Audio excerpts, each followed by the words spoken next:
saudaraku yang terkasih dalam Tuhan Yesus. Perkenalkan, nama saya Sylvia dari KPKS BSD Tangerang Angkatan keempat. Untuk memenuhi tugas KPKS semester 6 dari mata kuliah latihan pengajaran biblis oleh Romo Joseph Susanto, saya memilih tokoh Abraham dari Alkitab. Mungkin nama Abraham sudah tidak asing lagi di telinga kita.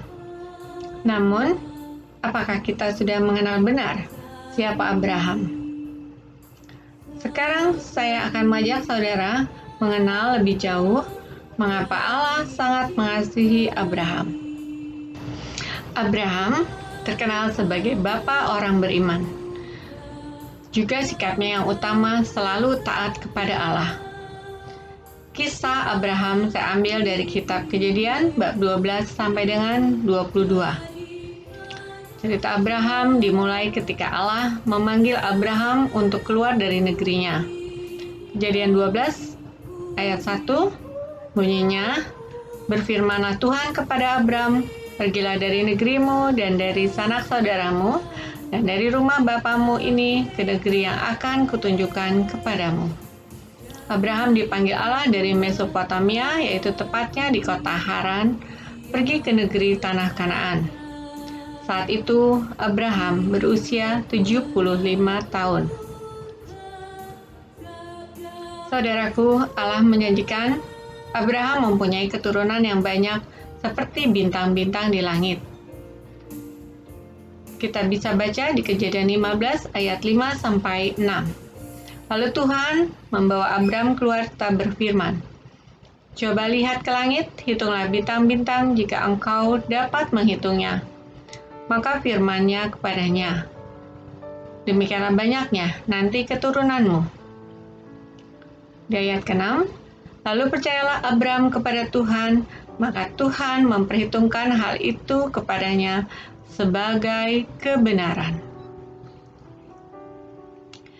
Tahun demi tahun berlalu, dan Abraham tetap percaya akan janji Allah bahwa ia akan mempunyai seorang anak.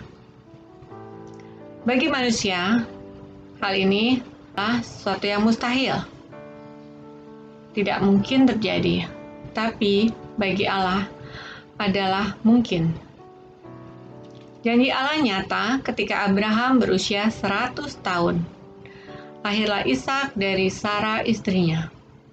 Tentunya ini sebuah proses pengujian iman yang sangat panjang untuk Abraham. Dan Abraham telah melaluinya.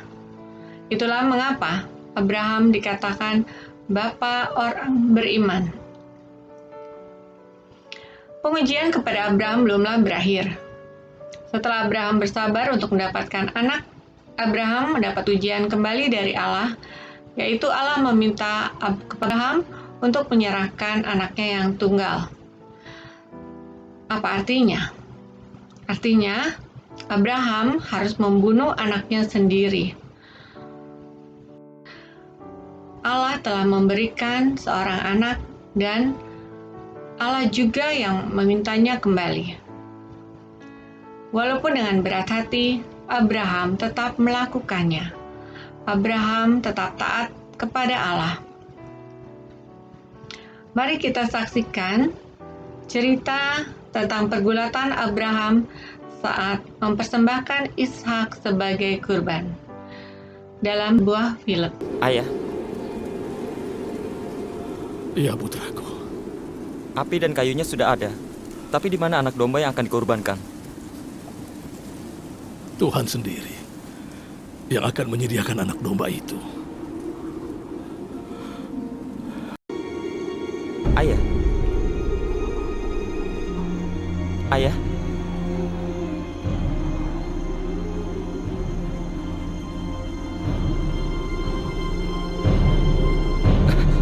Apa yang ayah lakukan? Ayah, jangan!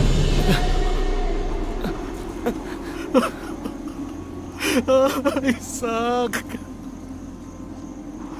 kamulah kurbannya.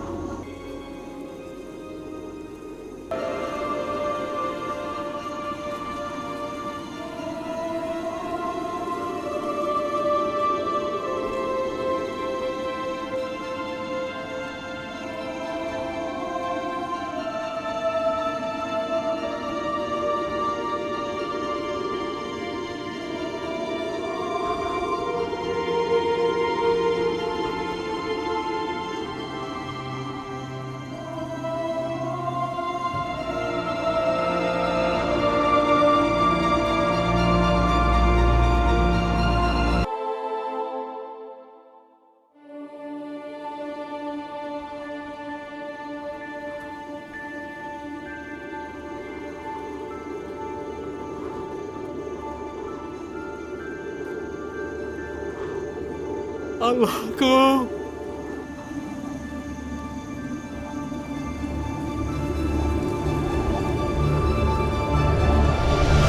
Abraham.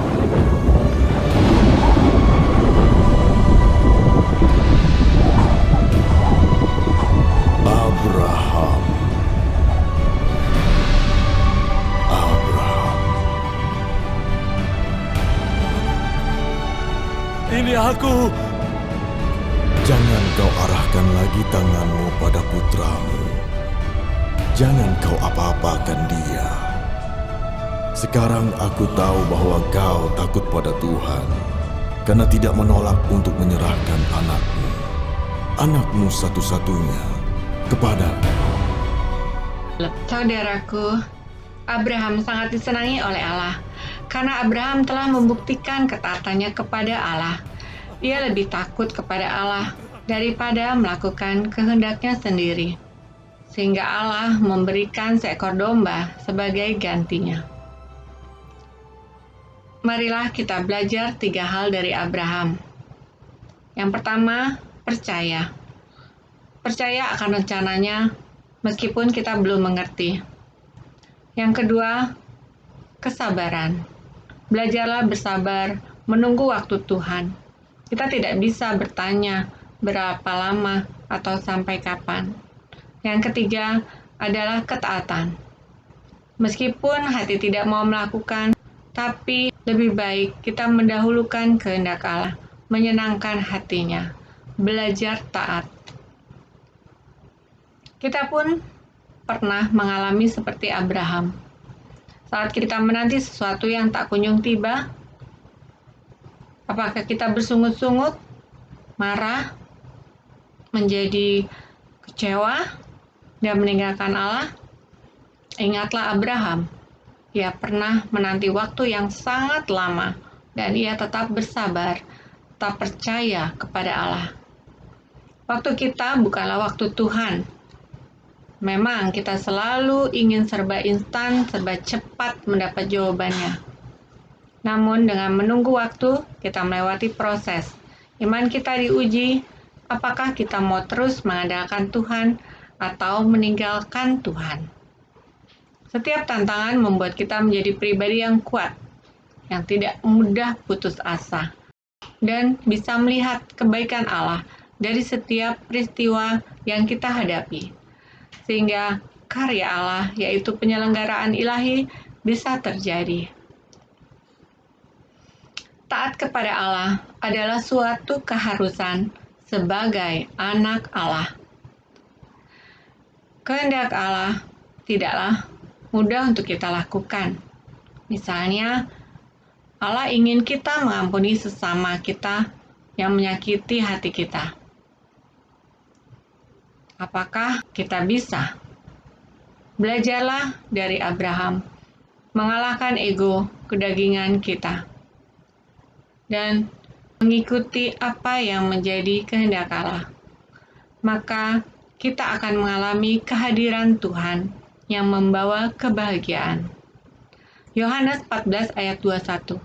Barang siapa memegang perintahku dan melakukannya, dialah yang mengasihi aku, dan barang siapa mengasihi aku, ia akan dikasihi oleh Bapa-Ku, dan aku pun akan mengasihi dia, dan akan menyatakan diriku kepadanya. Demikianlah saudaraku yang terkasih, kisah Abraham, seorang bapak beriman yang menjadi panutan untuk kita semua. Mari kita belajar untuk percaya, untuk bersabar, dan taat kepada kehendak dan rencana Allah, apapun yang diinginkannya. Terima kasih telah bersama dengan saya. Tuhan Yesus memberkati kita semua.